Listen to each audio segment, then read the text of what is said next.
오늘 말씀은 속죄에 관한 말씀입니다. 죄는 무엇이고 죄사함을 받는다는 건 무슨 말인가요?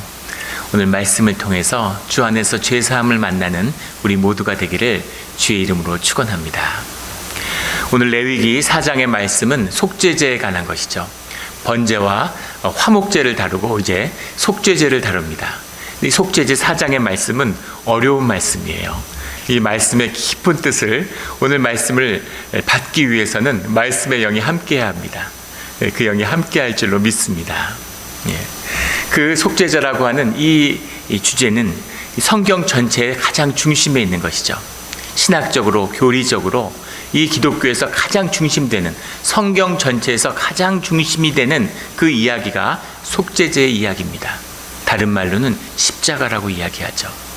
이 십자가를 만나는 것, 죄의 사함을 받는다는 것이 우리 기독교 신앙의 핵심 중의 핵심입니다. 그런데 도대체 죄 사함을 받는다는 것은 무엇일까? 그 전에 죄라는 것이 무엇일까라는 것을 먼저 만나야 되겠죠. 이것만큼 왜곡되어 있고 이것만큼 오해가 많고 또 이것만큼 이단들이 잘 이용하고 있는 것도 없죠. 그래서 우리는 죄가 무엇인지를 만나야 되는 것이죠. 속죄제를 드리는 가장 우리의 신앙 가운데 중심에 있는 그런 주제입니다. 오늘 속죄제라고 하는 것은 하타이트라는 말인데, 하타이트의 하타라는 것이 우리가 잘 알고 있는 죄라는 이야기죠. 하타라는 건 죄인데 원뜻은 빗나갔다, 벗어났다, 관역에 화살을 쏘아서 그 표적이 빗나갔다, 이것이 죄다라는 겁니다. 우리 신앙 가운데 죄란 무엇인가 하면 하나님에게서 벗어났다, 하나님과 어긋나 있는 것이죠. 그 모든 것이 죄입니다. 이 의미는 존재적인 것이죠. 우리가 행위적으로도 주님께 벗어날 수 있겠지만 그것은 주님과 하나 됐을 때의 이야기고, 본질적으로 우리가 죄인 된 것은 주님과 우리가 그 존재적으로 본질의 하나님, 영의 하나님과 현상과 육의 우리가 어긋나 있는 것, 이 모든 것이 죄인 것이죠. 그래서 죄가 무엇일까? 죄가 무엇일까요? 내가 어려운 사람을 위해서 정성스럽게 내가 본 돈을 다 나누어 주었어요. 이것은 선한 일입니까? 죄입니까? 내가 아픈 사람들을 돈을 안 받고 의사한테 치료해 줬습니다. 이 사람들을 고치고자 하는 마음으로. 그것은 죄입니까? 선행입니까? 이 하타이타라고 하는 이 관점에서, 하타라고 하는 관점에서 본다면, 성경의 말씀에서 얘기하는 죄의 속성에 관한 말씀을 본다면 그 모든 것은 죄입니다. 왜 죄가 될까요? 그것이 주님의 뜻, 주님 안에서 주장되어지는 내 본성의 발현이 아니라 나의 뜻, 나를 위한, 내가 판단하고 내가 중심이 돼서 나를 위해서 한 일이 되었다라는 겁니다. 나를 위해서 하였다, 나를 위해서, for me죠. 나를 위해서 했다라고 하는 그 뜻은 내가 나를 위하려고 했다라는 의식적인 차원의 얘기가 아니에요. 존재론적인 차원에서 내가 무엇을 했던 그것을 주님이 받으시지 않으면 결국 그것은 나를 위한 일, 죄가 되고 악한 것으로 귀결되고 만다고 하는 것이죠. 이것이 주님이 인도하시는 죄의 참된 뜻입니다. 요즘에 오펜하이머라고 하는 영화가 미국에서 큰 그 인기를 얻고 있죠. 그 영화가 왜 그렇게 인기를 얻는지 아무도 그 의미를 해석하지 못하고 있어요. 아주 어려운 영화입니다. 그런데 미국이 핵폭탄을 개발하는 과정 가운데 그 전설적인 미국의 물리학자들이 한 마음이 돼서, 그때는 독일하고 경쟁을 하고 있다고 생각하니까 독일이 원폭을 만들어서 세상을 지배하면 안 되니까 거기에 맞서기 위해서 한 마음이 돼서 원자폭탄을 개발했죠. 원리적이고 개념적인 것이었는데 그것이 실제 현상에서도 이루어지는 당연한 것이겠죠. 주님이 원리 가운데 세상을 만드시지만 그 원리 속에서 세상이 나왔으니까 섭리와 원리를 이해하면 당연히 현상적인 것도 다스리게 되는 것이죠. 그래서 이루어가는 과정입니다. 훌륭한 과학자들이고 애국하려는 좋은 뜻에서 만났죠. 그런데 그 사람들이 열심히 일하고 열심히 연구하고 잠잠을 설쳐가면서 열심히 한 것이 무슨 문제가 되겠어요? 그런데 그 주인공 오펜하이머조차도 자신은 파괴자고 나는 살인자라고 고통스러워하는 모습이 나오죠. 원자폭탄의 아버지인데 수소폭탄을 반대하다가 정부의 핍박을 받고 많은 조사를 받았습니다. 좋은 뜻으로 하고 그때는 선한 일이었는데 내가 최선을 다했는데 결과는 나쁜 일이 되고 말았고, 그리고 스스로의 양심도 고통스러워하는 그런 일로 귀결되고 말았다는 것이죠. 우리의 인생의 모든 일이 그렇다는 것입니다. 내가 무슨 뜻으로 했던, 어떻게 했던, 좋은 뜻으로 했던, 나쁜 뜻으로 했던 그런 게 중요한 것이 아니라 주님과 하나 되지 않았다면, 주님과 연합을 이루어내지 못한 모든 일은 결국은 죄가 되고 만다는 것입니다.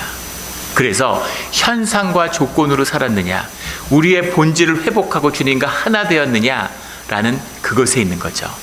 이것이 우리의 죄의 문제입니다. 그렇다면 당연히 우리가 죄사함을 받는다는 것은 주님과 우리가 연합했다, 우리의 본질이 주님과 하나가 되었다라고 하는 그 뜻이겠죠. 그것을 가장 잘 표현하고 있는 것이 바로 탕자의 이야기입니다. 주님이 알려주신 이야기죠. 자식이 집을 나갔는데 집을 나가서 무엇을 했던, 아버지 돈을 가져갔던, 어떻게 살았던, 돼지 주염 열매를 먹었던, 그게 중요한 게 아니에요. 우리는 그것을 죄라고 생각하죠. 우리가 무슨 행동을 잘못했는데, 무슨 행위를 잘못했는데, 행위를 무엇을 하든 아무 상관없습니다. 마음에 살인하는 마음을 품었으면 이미 주 안에서는 살인자예요. 그 행위를 했던 안 했던 그것이 중요한 것이 아니죠. 초점은 무엇이냐면 주님은 그 탕자가 집에 돌아오라는 것이죠. 집에 돌아와서 아버지와 함께 살아야 한다는 겁니다. 그게 초점이에요. 그것을 이해하지 못하니까 큰아들은 화를 내죠. 재산을 다 털어먹은 아들이 돌아왔다고 어떻게 소를 잡으실 수가 있습니까? 나를 위해서 염소 새끼 한 마리라도 아버지가 잡으셨습니까? 초점이 벗어나 있는 거죠. 중요한 것은 아버지의 집에 탕자가 돌아오는 것입니다. 자, 그렇다면 주님 안에서 죄라는 것의 의미는 무엇일까요? 왜 죄를 짓는 겁니까? 죄가 그렇게 중요한 것이라면, 죄를 다뤄야 하는 것이라면, 죄를 심판하고 우리의 회복을 주님이 이루어 주시는 것이 가장 중심에 있는 것이라면, 그렇다면 죄를 없애거나 죄의 문제를 죄를 박멸하거나 죄를 짓지 않게 하거나 죄 없이 살게 하시거나 그래야 하실 것 아닙니까? 그런데 우리가 계속 죄를 짓고 살잖아요. 왜 그랬을까? 그것이 죄에 들어있는 깊은 비밀입니다. 아담과 하와가 죄를 지었지만 주님이 아담과 하와에게 새로운 삶, 죄의 대가가 없는 것이 아니에요. 에덴 동산에 살 수 없어서 나갔지만 주님의 은혜가 함께 하시고 아담과 하와를 구속의 길로 다시 이끌어 주시는 거죠.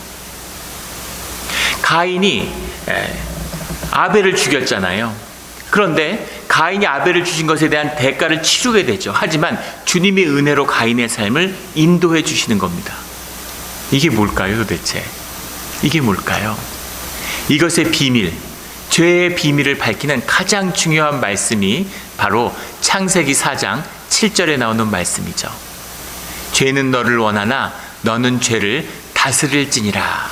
죄를 다스릴지니라. 팀슬보라는 말인데, 에덴의 동촉이라는 책을 보시면 존 스타인백이 이 말씀에 크게 은혜를 받아서, 에덴의 동쪽에 보면 인류의 역사에서, 인류의 문명 가운데 모든 지식 가운데 단 하나의 단어만 취하라면 가장 중요한 고백이 바로 이 죄를 다스릴지니라. 팀슬인데 다스린다, 보는 그것을 다스려라, 이런 말인데, 그 책에서는 원형을 써서 팀쉘 이렇게 썼어요. 팀쉘 한마디, 그 한 단어보다 소중한 것은 없다, 이렇게 쓰고 있죠. 그 에덴의 동쪽이 이제 미국의 최초로 노벨 문학상을 안긴 미국 사람들에게 너무나 소중한 작품이죠. 우리 동네 이야기고 기념관도 있고 생가도 있습니다. 팀쉘, 팀슬보, 죄를 다스려라. 죄를 다스리는 게 중요한 것이고 그 죄의 문제를 우리에게 허락해 주셨다는 겁니다. 이게 죄의 섭리예요. 왜 그럴까요? 죄를 다스릴 때만이 우리의 생명이 자라나기 때문입니다. 죄와 싸울 때만이 우리의 영이 강해져요. 이것이 죄 가운데 살아가는, 고난 가운데 살아가는 우리 생명의 비밀입니다. 아토피를 앓는 아이들이 점점 사회 문제가 되고 있죠. 대한민국에 있는 아이들 중에 5명 중에 1명이 아토피를 앓고 있고, 심지어는 정상적인 생활이 가능하지 않은 그런 아이들도 수없이 많답니다. 그런데 신기한 것은 아토피는 선진국의 병이라고 그러죠. 후진국에서는 아토피를 앓는 아이들이 하나도 없다는 거예요. 왜 그럴까요? 너무 깨끗하게 자라려고 물휴지도 아니고 알코올 솜으로 아이 침대를 닦아주고 너무 깨끗하게 아이를 키우니까 아이가 면역력이 약화된 거죠. 그래서 자기 면역, 엘러지 반응이라는 게 뭡니까? 자기 면역이 교란을 일으키는 거예요. 면역력이라는 것이 균이 들어와서 균과 싸우면서 성장해야 되는데 균을 다 없애니까 면역력이 크질 못하는 거죠. 그래서 면역이 막 교란을 일으켜가지고 문제를 일으키는 것, 이게 아토피잖아요. 흙을 먹고 산에 뛰어돌아 다니고 막 토끼도 쫓아다니고 이런 아이들은 절대 아토피 같은 면역 문제가 없죠.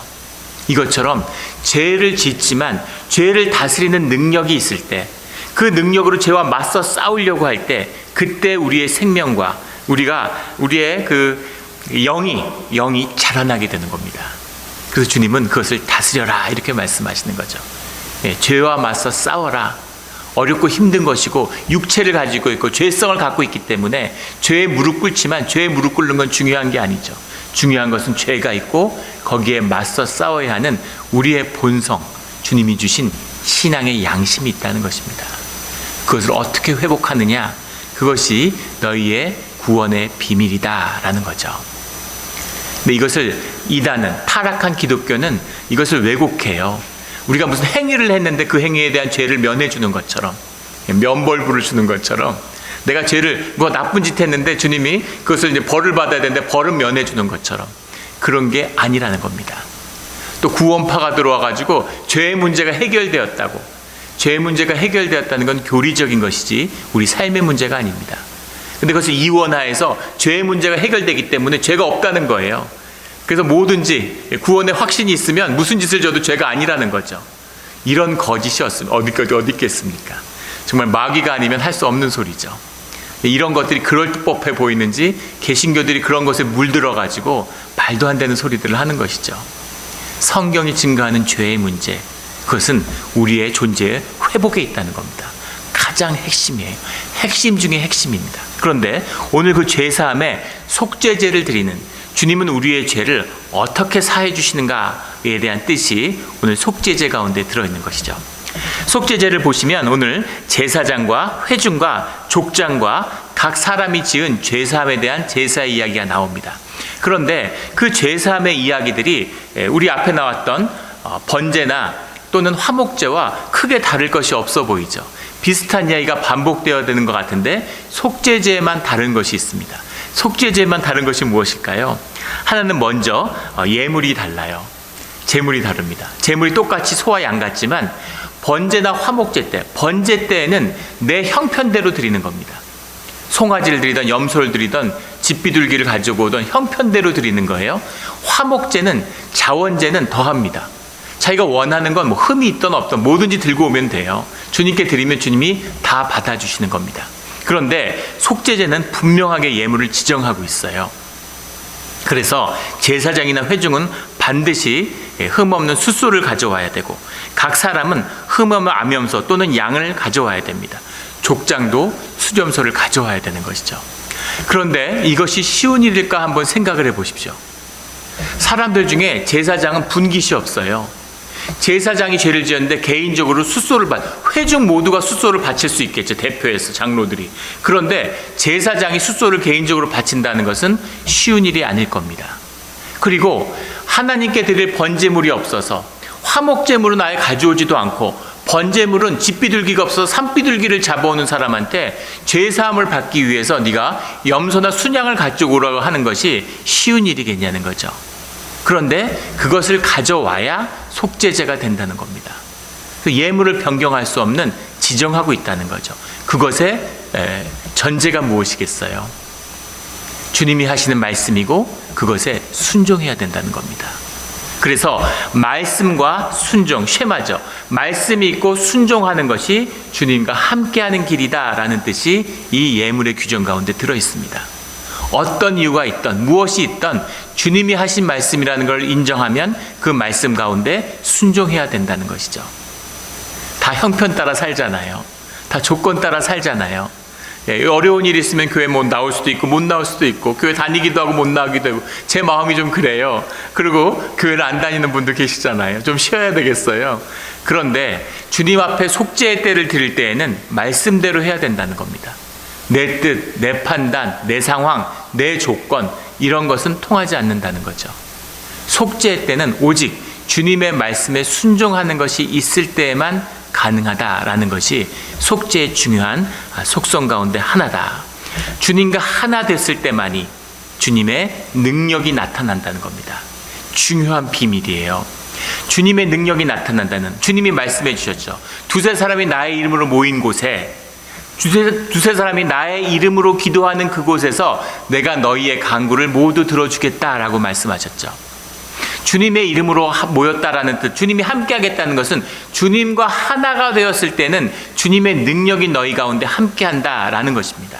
주님의 능력이 함께 할 때만이 죄사함이란, 죄를 어떻게 사해요? 죄를 지었는데 죄가 어디 갑니까? 그런데 그 죄의 사함을 이룰 수 있는 주님의 능력이 너희 가운데 나타나 함께해. 그래서 주님과의 연합, 이 비밀이 말씀과 말씀에 대한 순종의 뜻이 들어있다라는 귀한 비밀이죠. 순종을 통해서 말씀의 비밀, 죄사함의 비밀을 만나는 우리 모두가 되기를 주의 이름으로 축원합니다. 또 하나 중요한 비밀이 있는데, 오늘 보면 6절에 보면 성소의 휘장 앞에 7번 뿌릴 것이며 손가락에 그 피를 찍어, 7절에 보면 제사장은 또 그 피를 여호와 회막 앞 향단 뿔들에 바르고, 향단 뿔이라고 하는 건 주님의 능력의 상징이죠. 거기에 피를 바르고 피를 7번 뿌리는, 지성소 앞에서. 그래서 지성소의 이야기가 나와요. 다른 제사에는 없는 속죄제에만 있는 이야기입니다. 속죄제에서 피를 바른다, 피를 뿌린다, 지성소에서 주님을 만나야 된다, 주님의 생명과의 연합을 일어나야 된다라고 하는 뜻이 들어있는 거죠. 그래서 죄사함은 주님만이 하실 수 있는 것입니다. 죄사함은 우리가 이 주님의 속죄제의 전통과 속죄제의 종교적인 현상을 경험했기 때문에 어떻게든 죄사함을 이루려고 하는, 주님의 형상에 따라 만들어져서 우리 가운데 양심이 있기 때문에 죄를 지으면 사람이 두려움이 있고, 우리의 모든 두려움과 염려와 근심은 죄 때문인 거죠. 죄사함을 이루지 못하면 염려와 근심으로 살아가는 겁니다. 그래서 죄의 문제를 다루고 싶어 해요. 죄를 미워하는 마음이 우리 가운데 있습니다. 그래서 어떤 도둑들도, 아무리 세상에 성공한 도둑도 자식을 도둑으로 키우지는 않아요. 그게 비밀이죠. 내가 도둑으로 마약상을 해서 아무리 돈을 많이 벌어도 내 자식은 마약해서 더 큰 성공을 이루어야지, 마약 왕을 만들어야지, 이런 사람은 없다는 거죠. 나는 죄인으로 살았지만, 나는 도둑질하지만 살았지만 내 자식은 반듯하게 키워야지 하는 마음이 우리 사람 가운데 있는 것이죠. 그러나 누구든지 그렇게 하고 싶지만 그것을 할 수 있는 길은, 그것을 이룰 수 있는 비밀은 주님과의 연합밖에 없다라는 것을 분명히 말씀하고 있는 겁니다. 이것이 지성소 앞에 뿌리는 피와 제단 향단 뿔에 바르는 피, 주님의 능력의 비밀이죠. 이 주님의 능력을 만나는 우리의 신앙이 되기를 주의 이름으로 축원합니다. 이 죄사함, 주님의 피와 주님과의 연합, 말씀에 대한 순종을 통해서 주님의 임재와 우리의 순종이 만났는데, 그런데 그 뜻 가운데서 주님이 죄사함을 통해 우리에게 우리를 통해서 이루려고 하는 죄사함의 목적이 있다는 것을 이 말씀 가운데 또 만나게 됩니다. 굉장히 중요한 말씀이죠. 깊은 말씀이에요. 오늘 말씀 본문 가운데 11절에 가면 이런 말씀이 나옵니다. 그 숫송아지의 가죽과 그 모든 고기와 그것의 머리와 정강이와 내장과, 12절에는 똥, 곧 송아지의 전체를 진영 바깥 재버리는 곳인 전결한 곳으로 가져다가 불로 나무 위에 사르되 곧 재버리는 곳에서 불사를 찌니라. 진영 바깥, 이거 오늘 본문 가운데 가장 중요한 말씀이에요. 똥과 고기와 가죽, 그 앞에는 피와 기름이 있죠. 피와 기름을 우리 앞에서 나누었던 것처럼, 피라고 하는 것은 주님의 생명을 의미하는 것이고, 우리의 생명, 또 기름이라고 하는 것은 힘과 능력을 의미하는 거죠. 힘과 능력과 생명을 주님이 받으신다는 겁니다. 불태운다라는 건 주님께 드렸다, 주님이 받으셨다라고 하는 은혜의 상징이고 표상이죠.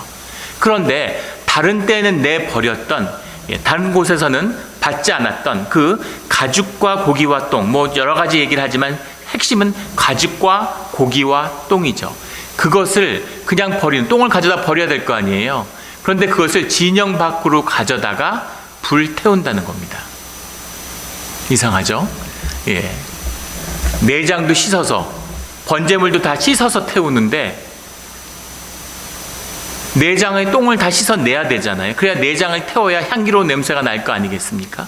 근데 똥을 가져다가 태우라고? 똥을 왜 태울까요? 가죽은 주님이 받지 않으시는데 가죽을 왜 태울까요? 가죽이라고 하는 것을 상징하는 건 우리의 껍데기죠. 우리가 세상에 가면 쓰고 살아야 되는 것처럼 세상을 살아가기 위해서 우리가 가죽이 있어요. 가죽을 써야, 가죽 갑옷을 입어야 세상에 살 거 아니에요. 고기라고 하는 것은 우리가 먹고 사는 우리의 삶이죠. 똥은 뭡니까? 우리의 삶이 살아낸 우리의 삶의 결과잖아요. 순환적인 삶, 우리가 세상을 살아가기 위한 그런 가죽과 똥과 고기가 있어야 되는 것이죠. 우리의 생존을 상징하는 겁니다. 피와 기름이라고 하는 생명을 주님께 올려드렸는데, 그런데 생존을 주님이 받으시지는 않는데 이번에는 그 생존도 받으신다는 거죠. 이것이 속죄제의 가장 큰 특징입니다. 가죽과 똥과 고기를 가져다가 진영 바깥 재버리는 곳에 정결한 곳으로 가져다가 불로 나무 위에 사르되 재버리는 곳에서 불사를 지니라. 제사를 지낸 재를 가져다 쌓는 곳, 그곳은 정결한 곳인데 그곳에다 똥과 가죽을 가져다가 태우라는 거죠. 태운다는 의미는 주님이 받으셨다라는 겁니다. 도대체 이건 뭘까? 이건 뭘까요? 이 말씀의 참된 의미가 무엇인지, 이것은 이 우리의 생명 가운데 우리의 죄와 조건이라고 하는 것은 심판의 대상이 되는 것이죠. 그 심판과 그 주님의 벌을 받았을 때 우리가 죄사함을 받는 심판이 임하지만, 그 심판이 임한 우리의 존재, 그 죄를 사함을 받는 우리의 존재는 용서와 사랑의 대상이다라는 겁니다. 그래서 심판 가운데 용서와 사랑을 만나는 것, 이것이 우리의 양심이 회복되고 우리가 주님 앞에서 존재가 회복되는 비밀이 그 안에 들어있다는 거죠. 무슨 말이냐면 하나님이 우리의 삶, 이 껍데기의 삶조차도 받으신다는 얘기예요. 죄사함의 자리에서는. 너희가 죄를 지을 수밖에 없고 생존 가운데 허덕이며 살고 있었던 그 모든 삶을 주님이 받으시고 은혜로 덮으신다는 뜻이 들어있습니다. 세상을 향해야 된다, 삶을 살아야 된다, 이런 의미죠. 이 말씀에 얼마나 이 말씀에 깊은 의미가 있는지는 히브리서 13장 11절의 말씀을 보면 알 수 있습니다. 히브리서 13장 11절에 이 말씀에 깊은 뜻이 나와 있는데, 이는 죄를 위한 짐승의 피는 대제사장이 가지고 성소에 들어가고 그 육체는 영문 밖에 불사름이라. 피는 성소로 들어갔는데 육체는 영문 밖에서 불사름이라. 12절의 말씀에 보면, 그러므로 예수도 자기 피로써 백성을 거룩하게 하려고 성문 밖에서 고난을 받으셨느니라. 예수님이 진영에 예루살렘의 밖으로 끌려가서 가죽과 고기와 똥을 태우던 그 자리에서 고난을 받은 이유는 예수님이 당신의 피로써 백성을 거룩하게 하기 위함이었다라는 고백이죠. 13절에 그런즉 우리도 그의 치욕을 짊어지고 영문 밖으로 그에게 나아가자, 이렇게 고백하고 있죠. 우리가 죄사함을 받았는데 죄사함을 받고 주님과 하나가 되었는데, 그럼에도 불구하고, 그랬으면 이 땅에 와서 주님을 알기 위해서, 주님과 하나 되기 위해서 그것을 배우기 위해 살았잖아요. 그럼 주님과 하나가 됐으면 주님이 우리를 데려가셔야죠. 죄 없고 깨끗한 존재고 주님과 연합했는데 우리를 천국에 데려가셔야 되는 거 아닙니까? 그런데 우리가 죄사함을 받은 크리스찬으로서, 주님의 구속함을 받은, 속죄함을 받은 자녀로서 이 땅에 살아야 하는 이유는 세상을 나가고 세상의 죄를 사하기 위한 것이다 라는 겁니다. 이것이 세상을 향해서 우리가 여전히 살아야 될 이유예요. 우리가 그 치욕을 짊어지고 영문 밖으로 그에게 나아가자. 주님이 우리의 생명을 취하시고 우리와 하나 된 다음에 우리의 태우는 그 고기와 우리의 가죽과 우리의 똥도 귀한 것으로 주님이 받아주셨다라는 겁니다.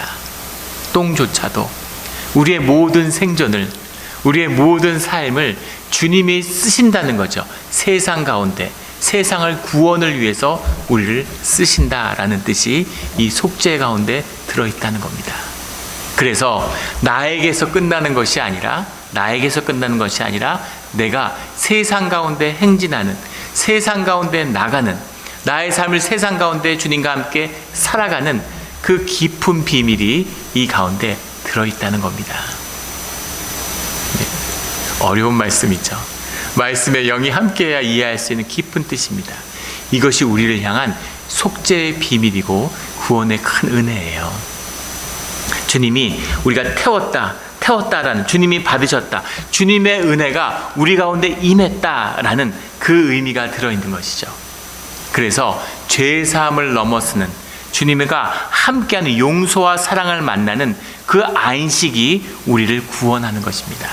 그 구원과 속죄함을 통해서 우리가 세상을 구원하는 하나님의 인도하시는 그 기쁜 뜻을 만나게 되는 거죠. 이 속죄함이 살아야, 이 속죄함의 교리가, 그 깊은 뜻이 살아나야 교회의 능력이, 생명의 능력이, 우리의 성도의 신앙의 삶의 능력이 회복되는 것입니다. 이게 회복되지 않으면 아무 능력이 없어요. 사람의 힘으로, 조건과 환경으로 그것을 모으는 그 모든 일들이 결국은 사람의 것으로 끝나버리고 마는 것이죠. 이 능력이 회복되면 두세 사람이 주님의 말씀에 순종함으로 주님과 함께하는 이 죄사함의 비밀, 주님의 함께하는 비밀이 일어나면 주님의 능력이 이 세상 가운데 나타나는 것입니다. 그것이 교회의 비밀이죠. 이번에 우리 남미의 정두수 선교사님 볼리비아에서 사역을 하셨는데, 볼리비아에서 12년간 사역을 하고 지금 이제 멕시코에 오셔서 21년간 사역을 하세요. 근데 예배당을 15년간 짓고 있는 선교센터를 시내에 짓고 있는 겁니다. 우리 사진을 보신 분도 있겠지만 정말 빈민촌에 있는 보잘것없는 예배당, 그곳에서 예배당은 작지만 교회는 우리보다 몇 배 더 많습니다. 그래서 아이들이 텐트를 치고 아이들은 야외에서 예배를 드리고, 그 사람들이 노동을 하고 열심히 뙤약볕 아래서 벽돌을 깨고 흙을 파면서 선교센터를 짓고 있는 거죠. 그 사회에서 버림받고 학교를 못 다니고 가장 부족해 보이는 사람들인데, 그 사람들이 세상을 품고 세상 가운데 복음을 전파하고 그 사회를, 멕시코를 구원하겠다는 마음으로 선교센터를 짓고 있는 거예요. 15년 동안 천막 지을 만큼 언덕을 파가지고 이제 천막 하나 지었는데 언제 지어줄 수 있을까요? 그것을 무슨 일을 할 수 있을까요? 그러나 그것이 민족과 나라의 운명을 바꾸는 시작이 될 수 있다는 겁니다. 돈을 퍼붓고 건설회사 시켜가지고 멋들어진 건물을 짓는다고 세상이 변화하지 않아요. 중요한 것은 그 옆에 성당이 있는데 최첨단으로 지은 건물이 있습니다. 돈이 수천억이 들었겠죠. 산을 밀어서 어디서나, 그 시내 어디에서나 보이는 어마어마한 건축을 지었어요. 그 건물로는 어떠한 가난도, 어떠한 부조리도, 세상의 부정의도 해결할 수 없습니다. 그러나 그 땅의 그 가장 가난한 자들이 복음과 말씀을 붙들고 언덕을 파서 선교센터를 짓고 세상에 복음을 선포하겠다는 그곳의 주님의 뜻이 하나가 된다면, 그러면 그 선교센터는 그 사회와 그 지역과 그 나라와 민족의 운명을 바꿀 수 있는 것입니다. 그것이 기독교의 역사고, 백수십 년 전에 인천에 처음에 한국의 땅에 발을 디뎠던 선교사들의 역사죠. 그 일들이, 그 말씀이 오늘 우리에게 함께하고 있습니다. 이 죄사함을 만나서 두세 사람이 주님의 뜻과 함께함으로, 말씀에 순종함으로 살아계신 주님의 역사가 오늘 우리 가운데 나타나는, 이 죄사함의 비밀이 우리 가운데 풀려나는 우리 몬트레이 영락 공동체가 되기를 주의 이름으로 축원합니다. 아멘. 기도드리겠습니다.